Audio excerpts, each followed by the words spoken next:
আর্মির কথা মেনে নিব।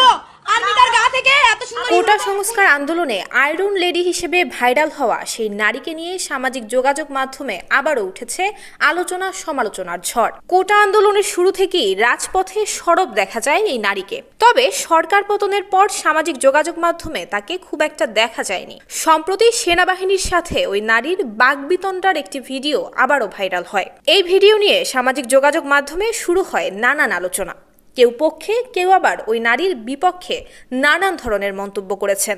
কেউ কেউ আবার সেখানে উপস্থিত থাকা সেনাবাহিনীদেরকেও সাধুবাদ জানিয়েছেন। সমালোচনার তোপের মুখে শেষ পর্যন্ত সেই নারী বাধ্য হয়েছেন সামাজিক যোগাযোগ মাধ্যমে এসে ক্ষমা চাইতে। সবাইকে বলছি, আমার যে ব্যবহার ছিল গতকালকে শেষ 1 ঘন্টার, আমি তার জন্য খুবই দুঃখিত। বাংলাদেশ আর্মির কাছে আমি খুবই দুঃখিত। এরকম ব্যবহার বা এরকম ব্যাপার আমার কোনোভাবেই করা উচিত হয়নি, কিন্তু সিচুয়েশন, টাইমিং এবং ওইখানে যে কার্যকলাপগুলো যাচ্ছে, যেটার কারণে আমি হয়তো আমার মতো করে প্রপার কনসিয়াস ছিলাম না,